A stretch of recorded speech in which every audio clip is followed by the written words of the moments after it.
I started out in business at 18 years old, not having any business experience. By the time I was 24, I'd quit my job as a pharmacist and move into my tutoring business full time. By the time I was 31, I had made multi-millions in my business, and I'd then go on to sell the business successfully. At 34, where I am now, I've been in business for 16 years and I'm living my dream life. I have a multi-million-dollar property investment portfolio. I've moved overseas and I am traveling every other weekend.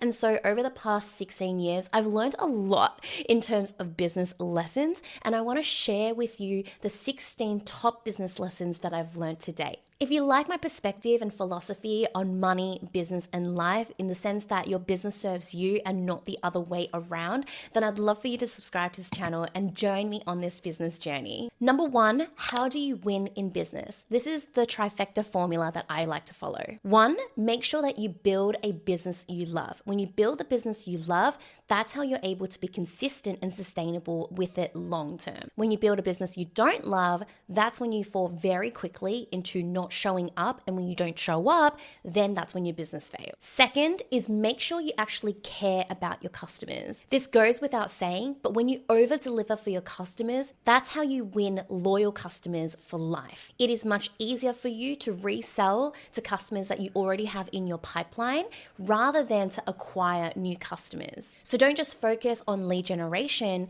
think about retention as well. Third is define what success looks like to you. Success to someone else might be building a multi-million-dollar startup and having rapid growth. If you're someone like that, then you're probably really in line with the philosophy of, say, Alex and Layla Hormozi. On the flip side, you might be somebody who wants to just create an amazing lifestyle business where you're able to make incredible income for yourself. But at the end of the day, when you leave your desk, you want to be able to have segregation between your work and your life. And there's no right or wrong. You get to decide what feels right to you. When you get clear about what success looks like to you, then you don't fall into the trap of just climbing somebody else's ladder. You climb your own ladder. Second, every decision in business comes with a sacrifice. You can't do absolutely everything at once. Choose one thing that you're going to focus on and do it well. When you spread yourself too thin, you're not going to do anything well. Be okay. For example, if you decide to do paid ads, then commit to it and actually do paid ads well. Know that the sacrifice that comes with that is that you won't be able to focus on other marketing tactics as well, because there's only so much of you that you can give. When you become okay with the fact that each decision comes with a sacrifice, you no longer feel guilty that you're not doing enough. Instead, you approach your work with intention and with clarity. Third is stop trying to figure things out without action. You only know through doing. Of course, me quitting pharmacy to dive into my business full-time was a scary decision. But sitting there and just umming and erring about whether or not it was the right choice wasn't going to actually give me the answers. Committing to the decision and being okay with the unknown is the only way that you can then look back and realize if you made the right decision or not. 4, don't just listen to what other people say. Experiment and make a decision based on your own experiences. In the entrepreneurial world, there's going to be lots of different opinions. Some of those opinions are going to be contrasting opinions. It's important that you take all advice with a grain of salt and have that critical thinking for yourself to decide, okay, which elements of this advice am I going to onboard for myself? And if you're not sure if a piece of advice is going to be helpful for you, experiment with it. Play with that advice and see whether or not it works for you. You ultimately are the best person to judge. You need to learn how to trust your gut. 5, when you don't know all the answers, just know that you don't have to know all the answers. Ask your audience, your customers, and your team. If you don't know what your team needs support with, ask your team what it is that they need support in. And if at that point you still don't feel like you have the knowledge to move forward, onboard a coach or a mentor who can give you their experiences and perspective to shed more light on the matter. 6, the services and products you sell are not about you. They are about your audience. So yes, we want you to create a business that you love, but also it's important that you create something that your audience is willing to buy. So just because you think that creating a membership model for your business is a great idea, you may then go on to talk to your audience. They may say that the main type of support that they want from you is one-on-one tutoring, one-on-one services. Creating a service or product that your audience actually wants is going to save you a lot more time rather than you just going down the pathway of what you think people want. Don't make assumptions in business. Base decisions on the research that you've collected. 7, the biggest mountain in business is you. Your business is only ever going to grow as much as you're willing to grow. If you're too afraid to show up online, say for example on Instagram where your market is, then you're not going to be able to capture that audience. Always ask yourself, how am I holding myself back? And get comfortable with the uncomfortable in business. For me, I build discomfort into my routine. I have cold showers at the start of every morning because I know that one hard thing I can do, if I do it in the morning, then I can do anything else that makes me uncomfortable for the rest of the day. Ask yourself on the daily, what's one uncomfortable thing I can do today to stretch my resilience, to flex my uncomfortable muscle so that the next time something pops up in business that makes me feel uncomfortable, I'm not as scared to run away from it. 8 is pay yourself first. You are not successful if you don't know your business numbers. Don't pretend and say to yourself, oh, it's okay, I'll pay myself one day down the track. It's important that starting from today, you actually factor in how much you can pay yourself in your business, because ultimately that is what makes a business sustainable and scalable for the long term. To be a proper business owner, your business needs to be profitable. Read the book Profit First if you want to learn more about this philosophy. 9, learn how to communicate. Communication is your most valuable asset in business. Learn how to write, that will help you with your marketing. Learn how to speak, that will help you with the sales. And learn how to have vulnerable conversations. This is going to help you with your team members and customers, especially when things get tough. And things ultimately will always get tough in business. You'll have customers who are unhappy. You'll have team members who are unhappy for whatever reasons. So if you know that this is going to be inevitable, the more skilled you are at having these conversations, the more foolproof your business will be. 10, build your business as if you plan on selling it one day. Now, this is not to say you need to sell your business. You may have no intention whatsoever to sell it, but when you grow your business with that perspective, you grow a better business as a result. You make smarter strategic decisions. You make better monetary decisions. And it means that when the time comes where one day you may feel like you've evolved beyond your business, you have that option available to you. And this leads me on to my next point.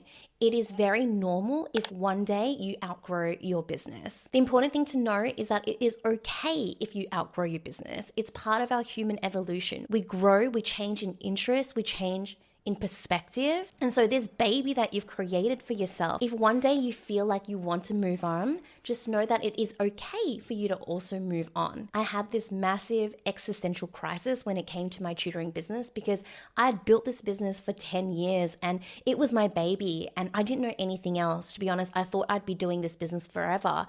But as I evolved, I realized that I had felt like I'd done everything I wanted to do in that business and I was sort of ready to move on. And so I felt this tug and pull and I felt a lot of guilt.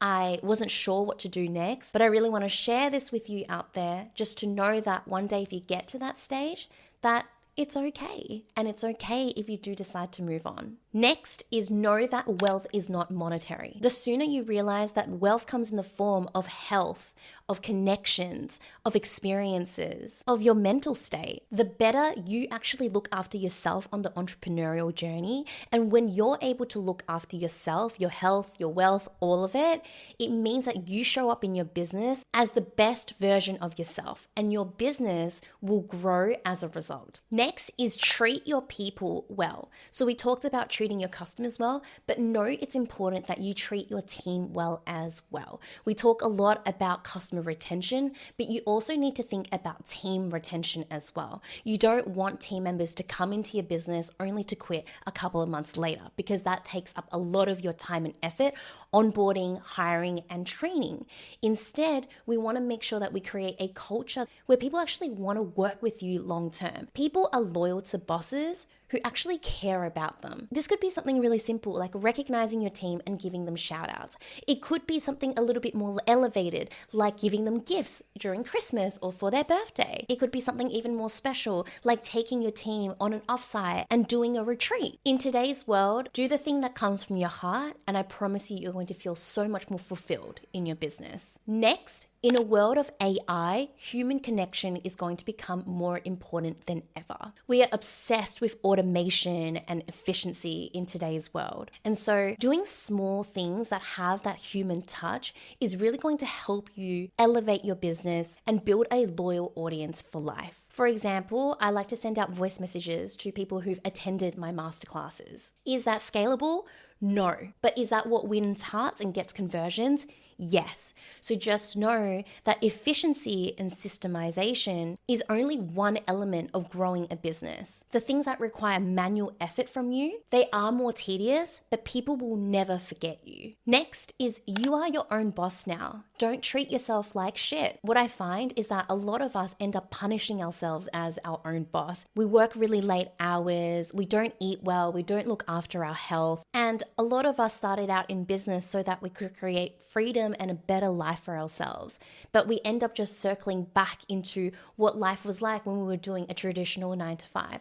So really look at yourself in the mirror and see in what ways you're punishing yourself or what choices you're actually making that are not in alignment with where you actually want to be as your own boss. The one thing I do is I speak about my boss, so myself, in a third person perspective to actually help me. For example, today I'll say, oh, my boss just decided to give me a day off today when I'm not feeling well and when I just don't want to switch on for work. Or I'll say things like, oh, my boss is so easygoing. I go out for coffee dates during the day. I get to see my friends, and that leaves me feeling really refreshed when I finally do come back to work and I'm more productive than ever.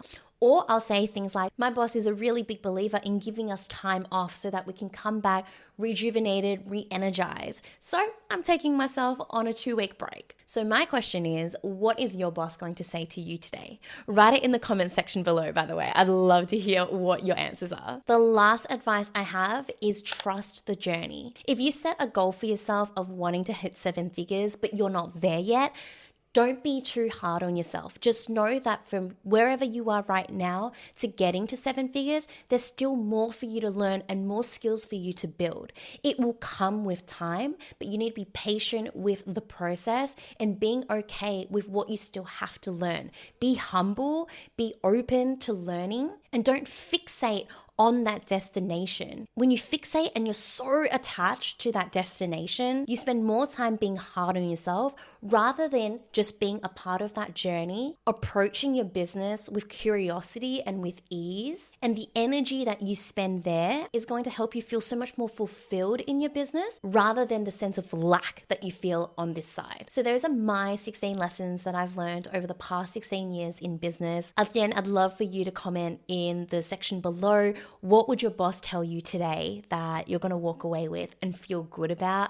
And if you enjoyed this video, I've got another video coming out soon called 7 brutally honest lessons on how to actually start a business very soon. So make sure you subscribe to this channel if you're interested in seeing that. And I can't wait to see you all in the next one. Bye.